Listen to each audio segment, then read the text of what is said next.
Welcome, everybody. Welcome.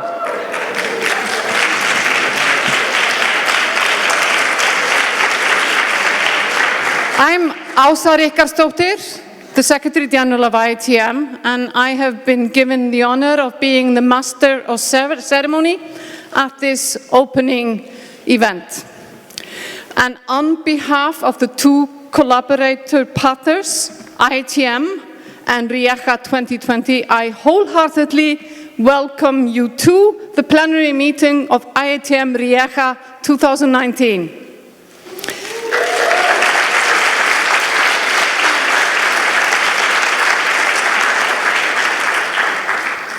We will be having 5 short remarks by 5 distinguished people representing the Ministry of Culture of the Republic of Croatia, the city of Rijeka, Rijeka 2020 and IETM.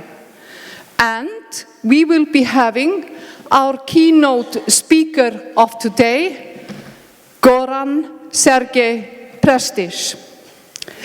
But first, before Goran comes to the podium, we will hear a few words from the 5 people that I mentioned, or the representatives that I mentioned. And the first one that I'd like to welcome to the stage is the CEO of Rijeka 2020, Emina Visnic.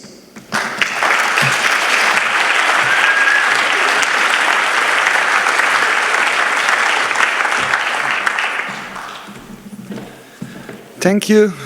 Good afternoon, everybody. Dear friends, dear colleagues, people I know from my previous life when I used to be quite an active member of IETM. Some new faces for me. I'm really happy to see you all here in Rijeka. Rijeka, the city that is proud to be a European capital of culture.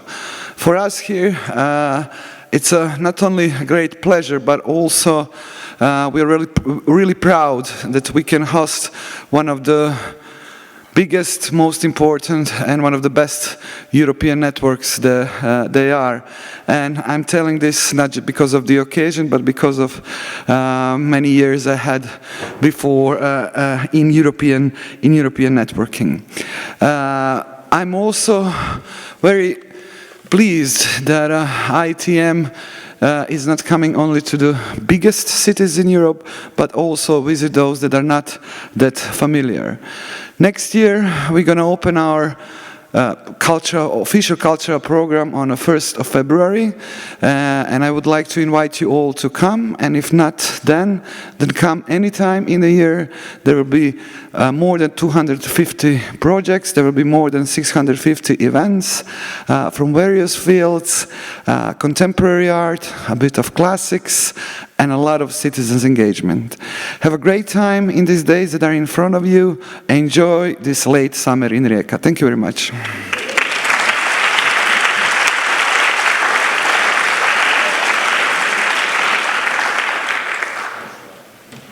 Thank you for those very kind words, Emina, towards IETM.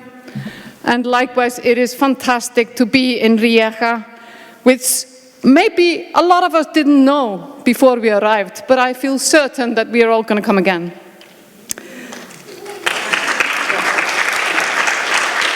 And with no further ado, I'd like to introduce to you the second speaker of today, Ivan Zarar, head of the City of Rijeka Culture Department.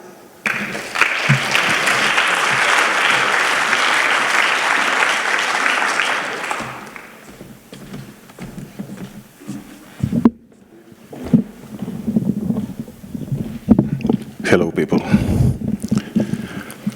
I'm a little bit tired about talking about how Rijeka 2020 will change the world, society, humanity, and culture, because I don't believe it. But I think for your perspective as performance, some brief improvised history about Rijeka and performing arts can be interesting.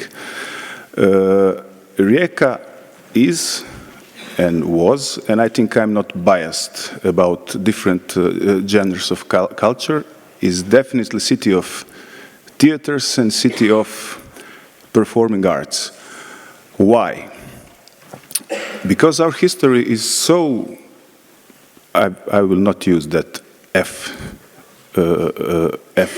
letter word, but complicated, and regimes, business, and everything around it changed so fast that if they can choose, will we build theaters or museums? Some clever people decided to build theaters because it's impossible to organize good museum, because next year, next owner of city will come inside. And they were very megalomaniac. We have big city theater for more than 200 years. We had that old opera, Fellner and Helmer house from 1890s, where city had only 40,000 inhabitants, which was really megalomaniac. This building was some reply to other part of city across the river, because we was Berlin before Berlin, and this was Yugoslavia, and the other part of the river was Italy. And this building started construction in 30s last century. And there are more other buildings through which politics was fighting for cultural identities. At the same time, we had great and crazy drama adventure 100 years ago, when we was first proto-fascist state in history, when Gabriele D'Annunzio organized performance to enter the city, and then organized puppet state as one more performance, because there really was performances. At the same time, we are not typical Croatian Adriatic coast city with medieval or Roman heritage UNESCO marks.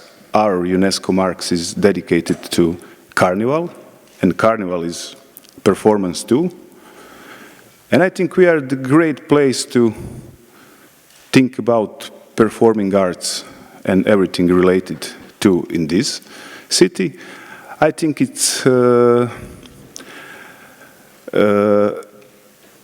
definitely strong part of our bidding for European Capital of Culture.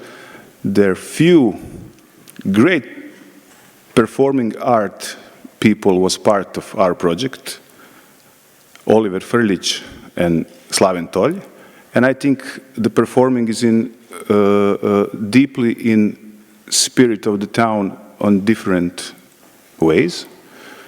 As you can see, we organized very nice weather for you these days, and I'll suggest you to enjoy in the best solo performing act human being can do, and that is the swimming in Adriatic Sea. Temperature is around 19-20 degrees, and you will not be judged as bizarre eccentric, because it's really nice these days in Rijeka.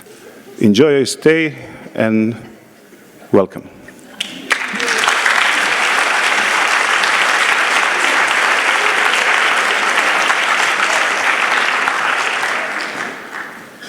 Yeah, now we know what we're going to do for the next days. Midnight dipping in the Adriatic Sea. What about it? I think the history of Rijeka is fascinating, and one thing that I had no idea before I came is that Rijeka was actually two cities between the First and the Second World War. Rijeka under Italy, and Susak under the former Yugoslavian Republic, or totalitarian state, or whatever you want to call it. Kingdom. So there's a lot of history here to be explored, dear IETM members. But I have the honor to present to you the third speaker of today, and that is Iva Raste Soko. Special Advisor to the Minister of Culture. Please.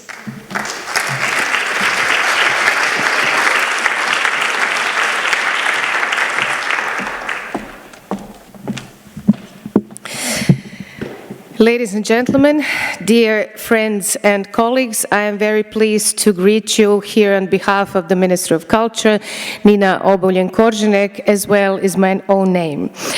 We all know that IETM as a network for contemporary performing arts is an important project, connecting artists and professionals on international level, stimulating us to rethink our artistic practices and to enhance the exchange of ideas, as well as to explore new ways and models of artistic expression.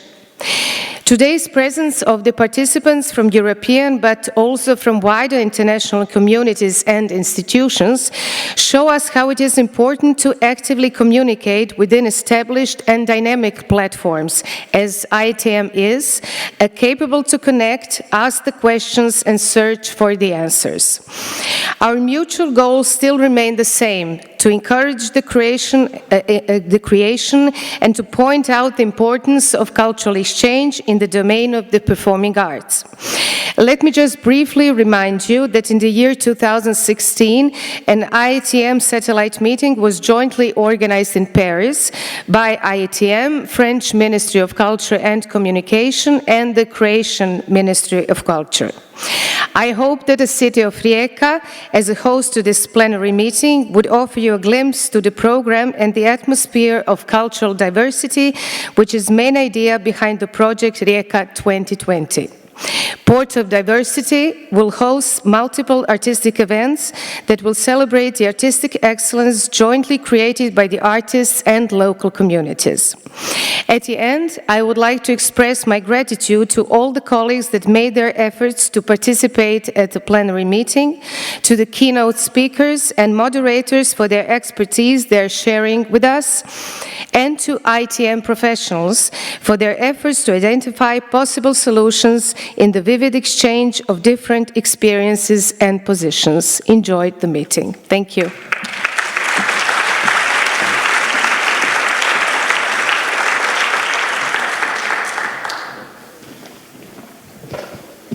Thank you so much, Eva. The fourth speaker of today, I think many of you IETM members know, but it's my pleasure to welcome Kathy Boyd, the president of IETM, on the stage.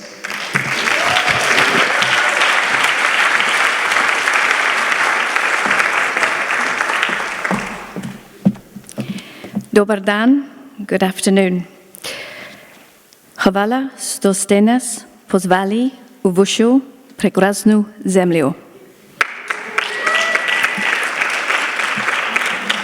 Thank you for inviting us to your beautiful city. I think Rijeka is so welcoming and cosmopolitan because it's actually been part of 12 different countries and states over the past 100 years. Not only did you invent the torpedo, but I actually, being from Belfast, want to make one personal comment that when the Titanic was sinking, it was a ship on its way to Rijeka that was first there to rescue the passengers from the lifeboats. So thank you. That fantastic ship we built in Harland and Wolff. Here at the Rijeka Plenary, we have 330 members from 37 countries. 185 of you are members. 33 of you are new members. So a huge welcome to IETM.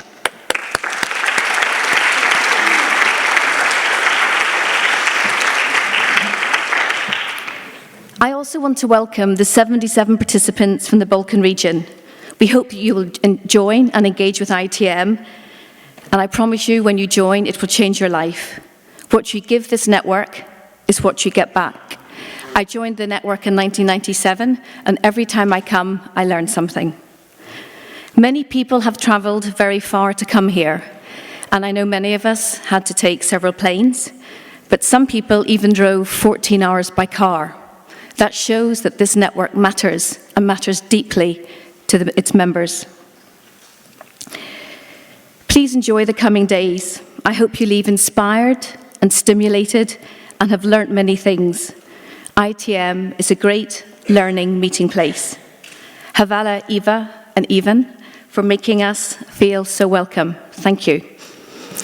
And I just want to say that welcome Ausa. Hurrah.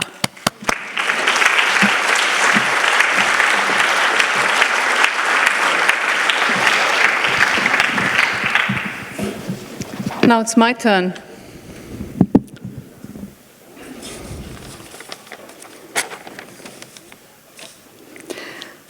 Like everybody else, I feel I can speak on behalf of all of us that have come from various parts of Europe and beyond, that it is great to be here in this historic Adriatic coastal city of Rijeka.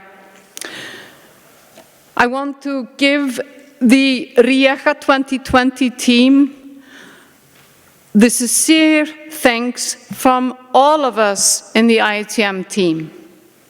It has been a very great learning collaboration for all of us during the last months. And I feel we have created a friendship which will last.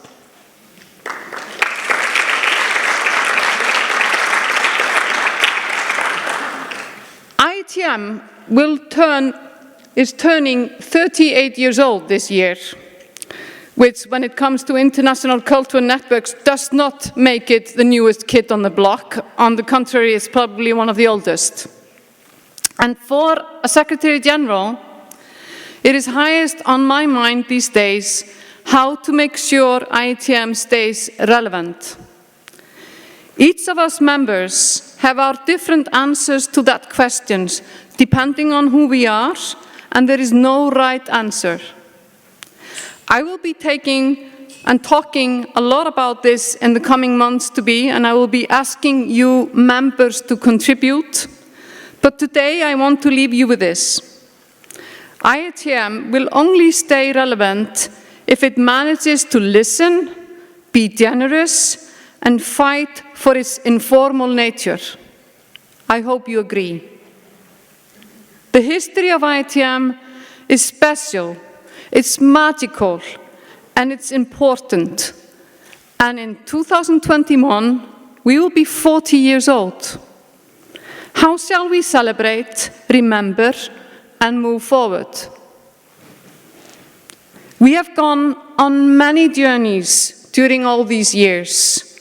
And for the last few years, we have been on a journey of inclusion and access, one which will never end and should never end. And for the next 4 days, we will concentrate on the audience. We will continue learning and share our knowledge and our responsibility as a network of members, of striving to be more inclusive every day, here as a network and us as professionals in our everyday lives, every day. There are other burning topics that we face, that of our joint sustainability, our growing as an arts community in the age of an environmental crisis, and the need to reframe our international work. This we are going to concentrate in our upcoming meetings. We have many burning issues to discuss and digest as a network, as well as deal with in our everyday lives. And IETM has always been a place for sharing and finding answers. So let's cultivate that during the coming 4 days. Let's share with our generous, informal nature. And let's remember that we are a membership organization which stays strong and relevant because of the contributions of its members as participants, as partners, and as multipliers. And then to a few practicalities, my dears. Use the hashtag IETM Rijeka. Every single post, use the hashtag. It counts when we send in our reports to the European Union. Please, use the hashtag.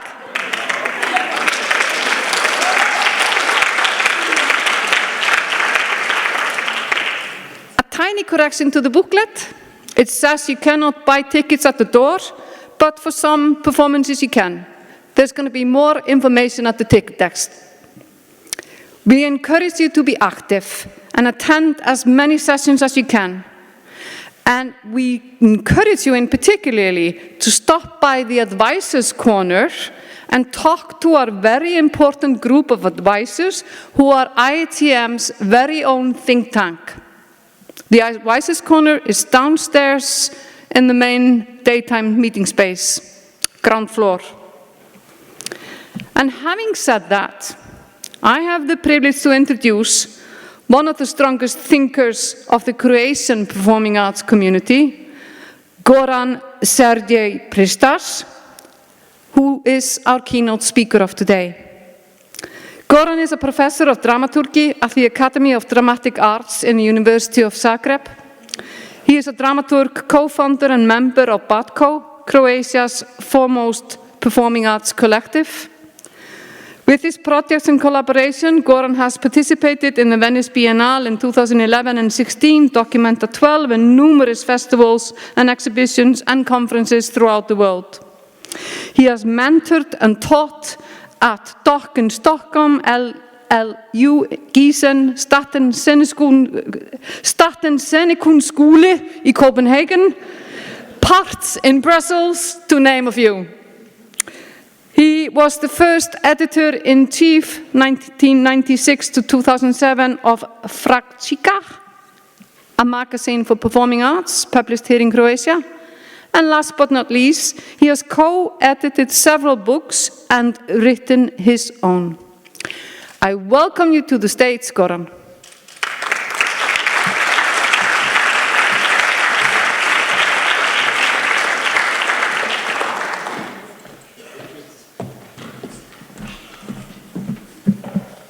Hi. Can this thing write in advance? I would be very happy to read what I will say or what would come out from my English. So, thank you for the opportunity to speak in front of IETM. I was a member of IETM all through the 90s, so it was the second decade. In quite turbulent times here at the Balkans, and it was a long fight at that time, and it was at the same time very happy and unhappy period of being a member. But I remember one thing, at these keynote sessions, what made me very angry often was the fact that when artists started to speak as a keynote, most of people left the room because drinks were there and so on. So I've been told that these things changed, so I hope I will keep you at least for some time with my talk. So I was asked to talk about the audience, not exactly the audience itself. I don't know if I know enough about the audience as such, but to talk about the critical points around the issues of audience development. I remember then in the 90s, one of the hottest issues was arts development. In the last decade, it was audience development. But we never really maybe questioned the concept of development as such. And I think that we live in time, specifically with the climate crisis, when we really have to rethink what is our position towards the logics of development, logics of growth, and logics of valorization, which are in a kind of harmony with all the questions around the measuring and the limits of growth. So today when I will talk, of course I can't talk about all of these things, and it wouldn't make sense, or at least it wouldn't produce a lot of sense to put all of these things together. But instead of focusing simply or only on the audience, I will try to talk about the fact that whenever we are producing art, we are not only producing art, but we are also reproducing the relations of production and also distributing these relations of production. And to think about the audience and production, and to think about the way how we work with the audience, we have to also think how do we work with the arts and how do we work in the arts and what is the status of artistic labor in the situation of production. My talk will not go into the direction of political economy, not at all. I will try just to reflect on some of the issues which deal with the fact that for a long time artists were busy with spending their own free time to make other people's free time better. But the problem is that there is no free time anymore. The people work till 6 o'clock in the afternoon, and a friend of mine, when I asked him, he works in a kind of communication company, kind of average job of today, of the middle class, which is generally our audience, we have to admit that.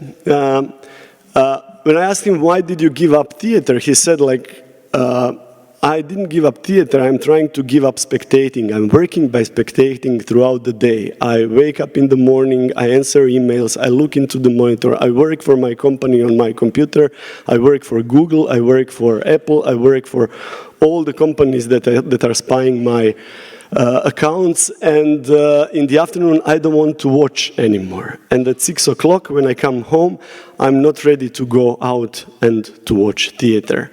Okay, it's a lazy answer, but there is a lot of truth in what he says. And there is nothing new in the fact that one of the major modalities of work today is work of watching, or maybe more precisely to say labor of watching, which is in huge amounts unpaid labor. That watching is labor and a kind of practice that produces benefit was already clear to ancient Greeks. I don't know, you must be familiar with that, but in Pericles' time there was a fund, national fund or polis fund called Theorica. And Theorica was a fund in which rich people were investing their money to help to poor citizens or citizens who were in need to pay tickets for theater and for festivals. So even at that time, it was quite clear that the subsistence of audience is one of the major things that the city or the polis has to take care about. And of course, the moment when this fund was closed or finished or retooled, it was in the situation of war, and that money went into the war funding. But we tried to experiment with that idea that audience could be paid for what they do at our performances. And a few years ago here in Rijeka, in the space of new Museum of Contemporary Arts, when it was still an abandoned factory, we invited audience to spend 24 hours with us. We did a project of 8 + 8 + 8, 8 hours of work, 8 hours of education, and 8 hours of sleep in the abandoned factory.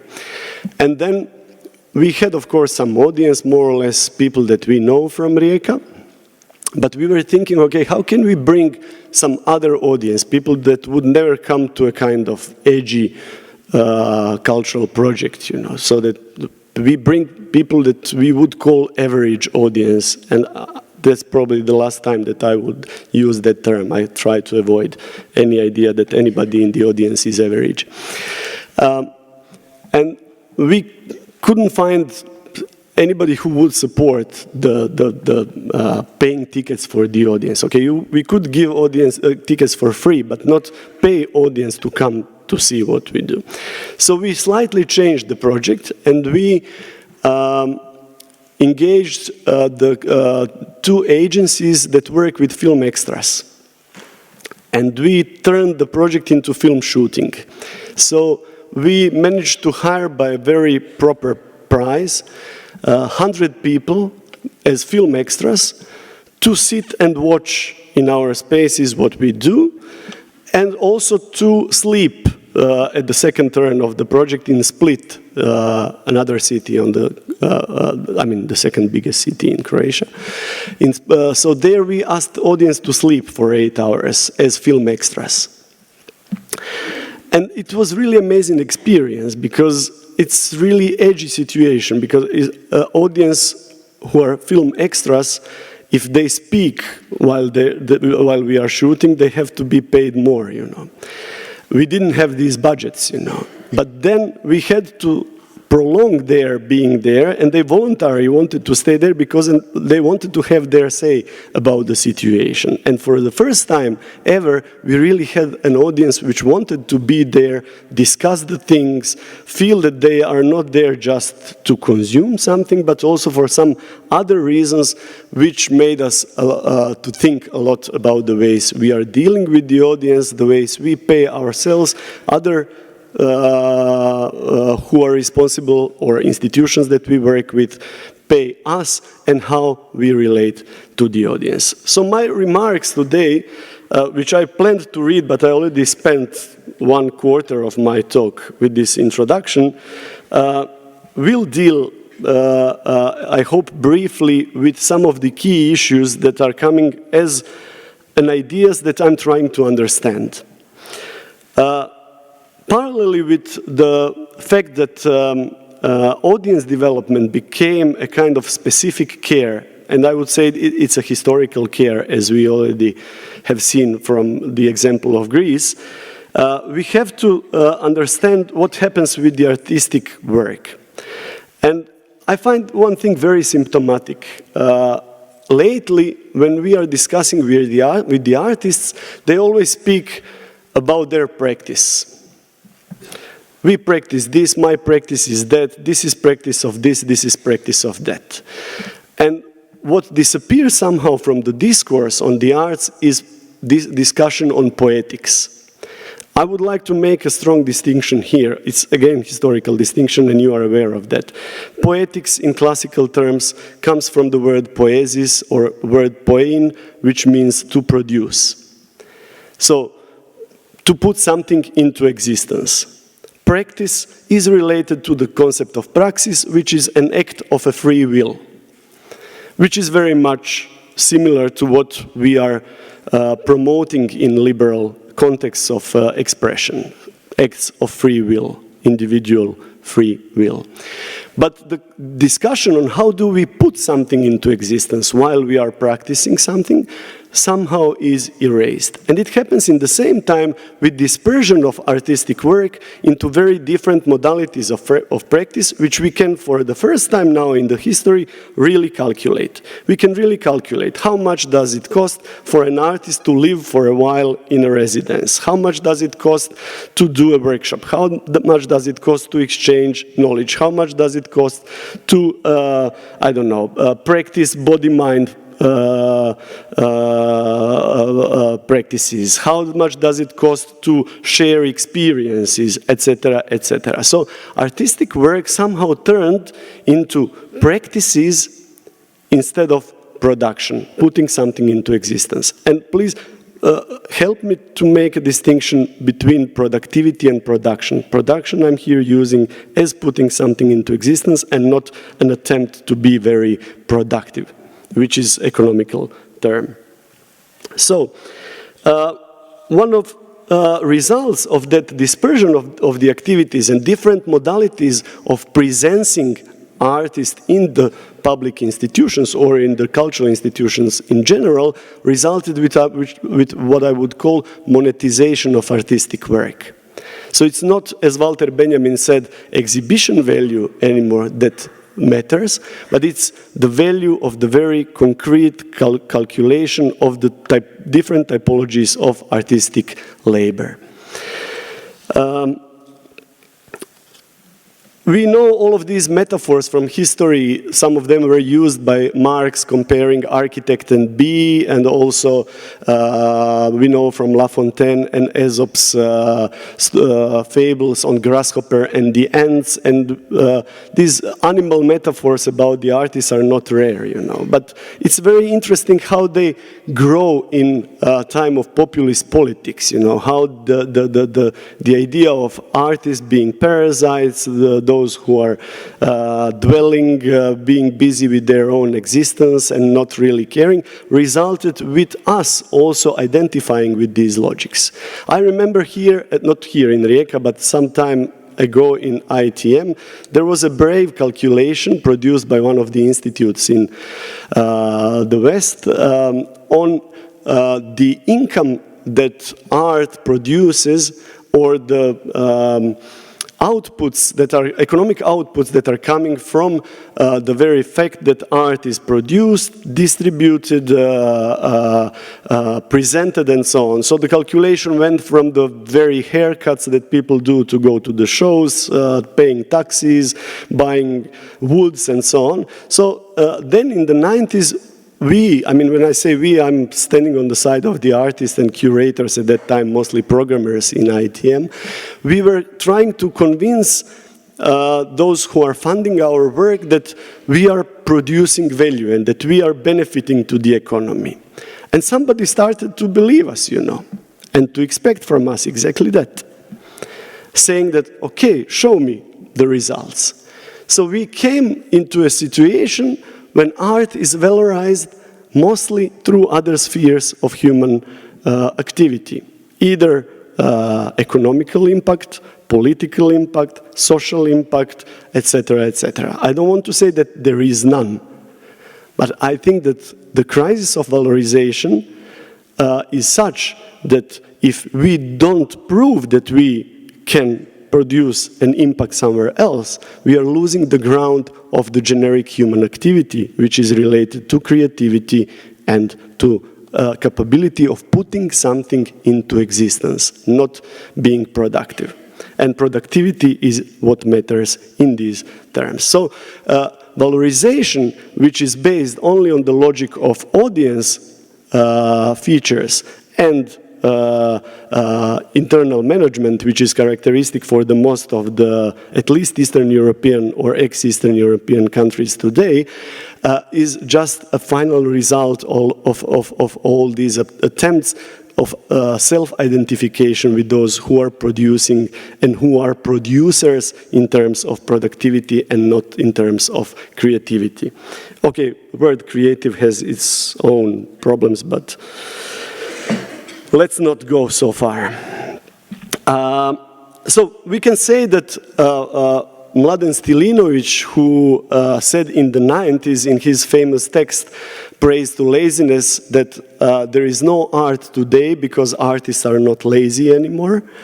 And that artists became their own producers, their own managers, their own critics, their own interpreters, and their own evaluators, is very much right, unfortunately. None of the ideas of Kazimir Malevich about utopian laziness as a condition of creativity, neither Dishanian non-work ideas match with what we do today when we are coming to work as the artist, because one of the main things that we are doing together in the institutions is presencing. And I would say that a thing which is somehow parallel to that is the fact that art institutions no longer reside in a separate sphere of circulation. They also produce conditions of production and distribution and references and ultimately or initially desire and consumption. And this is the point at which the final level of the so-called aesthetic turns manifests itself. Those who are familiar with Jacques Rancière know that he claims that from the 18th century on, we don't talk anymore about poetic regimes, but about aesthetic regimes. So regime in which the art is art to the extent that it is something else than art. So art becomes something that we can call art only when it's not art that we know. And that logic of institutions trying to be aestheticized institutions which are artistic institutions, as long as they are not busy only with art, somehow prevails or gives right to Rancière's claim that we have to rethink our logic of how do we understand the institution, the place where art historically was putting something into the existence? That's not a new question. I mean, even Jean Baudrillard in the 80s was saying, okay, what happened to the museums? Museums were empty spaces where we would come and we could watch the art, we could see the artworks. Today we see only people there.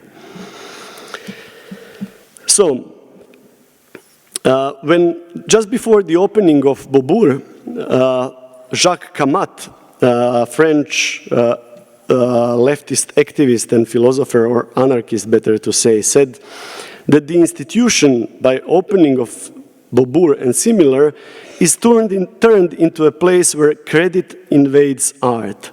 The institution is a place of promise and not a place of production, and everything is possible, just like in the world of capital.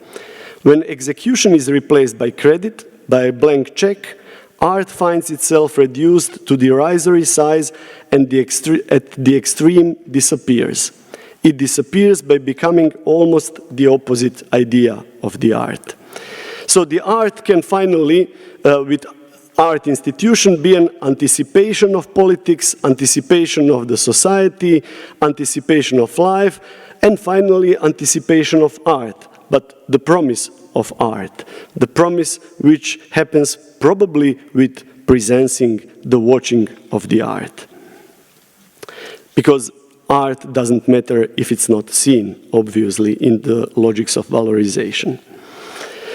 So, Kamate says, what matters is to touch the mass of human beings, otherwise there would be no realization of art, who still haven't internalized capital's lifestyle, who are still more or less bound to certain rhythms, practices, superstitions, etc., and who don't necessarily utilize its image and therefore live a contradiction of jarring and are constantly exposed to future shock. And already Karl Marx and later on Deleuze and Guattari call this logic anti-production. So production which supports partially production, but basically deals with production of conditions of production of desire and not production as such. So anti-production is not the opposite of production, rather supports and develops it, but as a result, the greater visibility, prosperity, and integration enjoyed by the arts doesn't mean they have more creative freedom, just the opposite. Contemporary artistic practice marks a particular low point in creativity and insurrectionary spirit, not least because resistance is now aggressively marketed as one of art's selling points. Frederick Jameson, in his writing, it's just in an interview, brief comment on the logic of curatorial, and that's the moment when I would just briefly turn towards something that is called curatorial turn in performing arts, says that there is a kind of curatorial unconscious, and he calls it presentism. He compares the situations in the museums with the ways how, for example, work huge political demonstrations like Tahrir or some other public expositions of anger or political dislike or protest. So he says that one of the key problems of any kind of institution that claims politicality of the art it produces, specifically in the way of organization of the audience, is lacking one simple thing, and that's organization, which is a basis for the politics. Presentism brings number of works and number of people for a while together, and when the event finishes, all the work disperses. And there are no traces, and specifically the post hoc reflection of what holds on after this event belongs to the archives and not to the knowledge which is then reintroduced into other sphere of people's activity. So, in this specific ecology, the artist becomes less and less present by her artworks and more by her labor. And now they persist in various cultural institutions whose mission is no longer the production of art, but reproduction of the consumerism of artists' way of living as an image of happy living or promise of living. So art institutions no longer figure as disciplinary instances whose task is to take care of the artists and production of artworks. Rather, they are like dairy industry whose purpose is not to produce the best, but rather the most desired yogurt. Art institutions today no longer produce work of art to present them to the public who then has the opportunity to valorize them. Rather, valorization itself is being reproduced and exchanged. The curatorial turn in the performing arts, the replacement of an artistic director or programmer by the curator, prioritizes a point of view over poetic projection. So what we get at the door of the institution, what we offer, so I'm not distancing myself from that position, what we offer at the point of entering of the institution is point of view and not the work as such. And several decades of intensive care lavished on spectators who have passed through various phases, from observers to participants and then emancipated spectators, has finally resulted in the shift towards their subjectification. While producers and programmers used to talk about their artists, curators talk about their audience. The audience has been turned into a model of the ideal spectator, of the attending function Schlegel ascribed to the ancient Greek chorus. So in the way the chorus was confirming the situation, giving a legitimacy to what is going on, the audience somehow fills the open gap for the situation. And the situation of valorization, distancing of the artwork, which gives a possibility to contemplate the artwork, is shrinking more and more. Because without the distance, as we know, it's very difficult to reflect, or at least to make a distinction towards what we are attending. So what matters is attending. And attending is a type of a performance. So in the way that John Mackenzie 2 decades ago predicted that the new ontohistorical formation after discipline and control is performance, probably proves also not only in the field of cultural performance, but also in the field of spectating, or the work of watching, or the work of attending. And this logic of attending is very close to what we know as a type of work, which is predominant type of work in the time of service economies.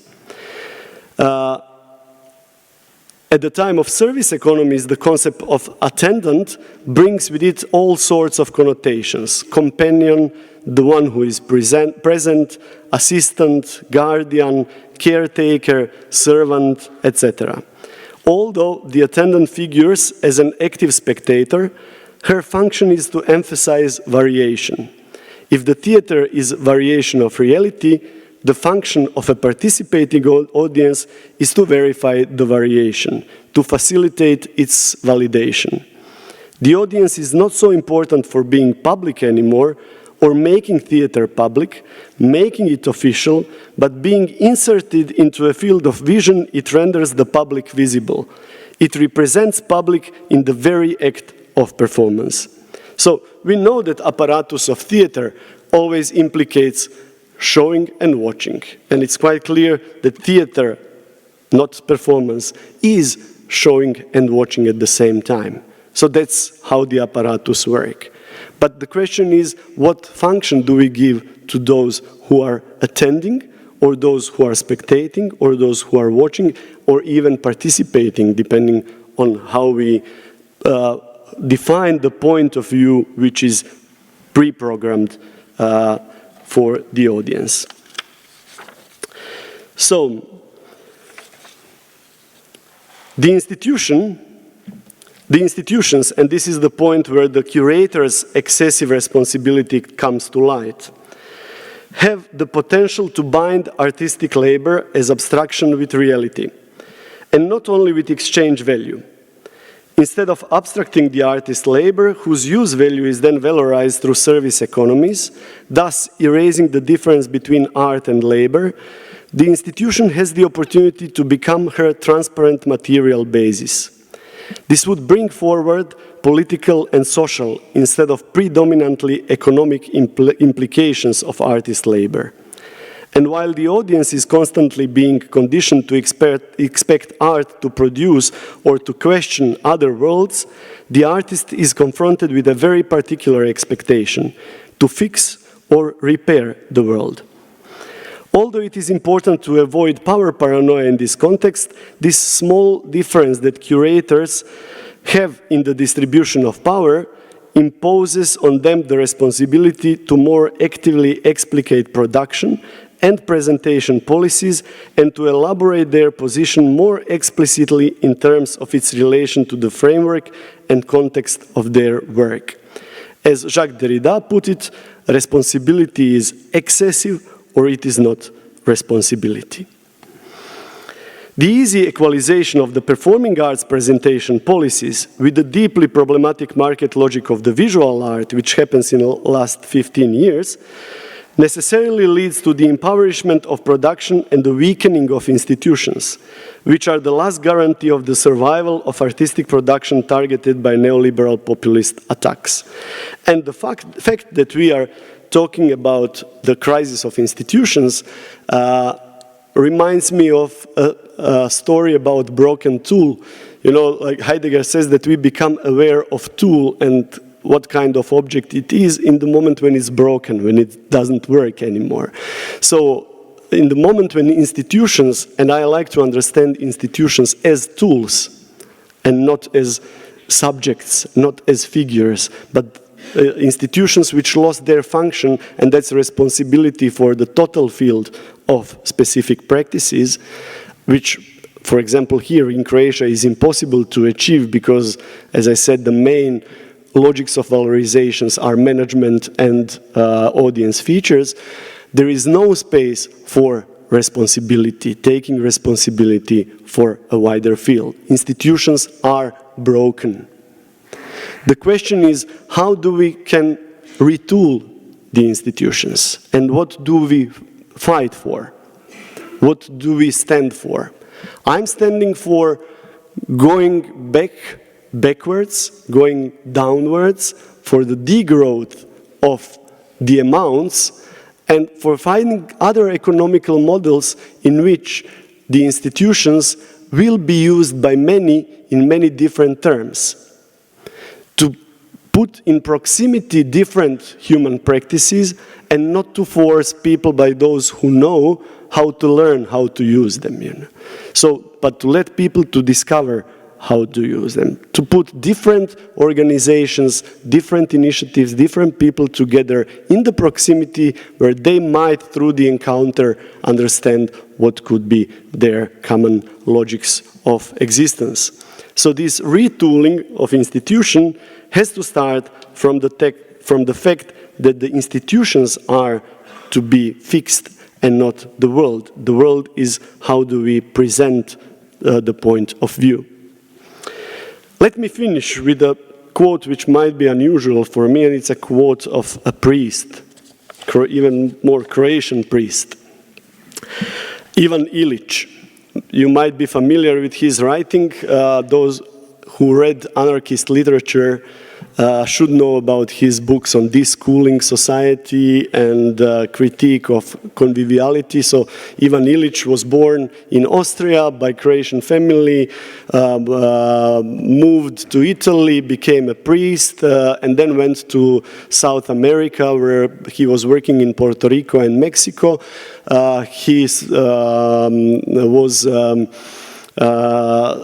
secularized, I think, in 1964, and then he started to write different, he wrote really a range of important philosophical books on anti-developmental logics of organization of the society. And he says, let us call the modern subsistence the style of life that prevails in a post-industrial economy. in which people have succeeded in reducing their market dependence and have done so by protecting a social infrastructure in which techniques and tools are used primarily to generate use values that are unmeasured and unmeasurable by professional need makers. That was 1978. That's still a utopian task, but I think that in the time when it's easier, as Jameson says, to imagine the end of the world and the end of capitalism, we have to attempt to practice impossible. Thank you very much.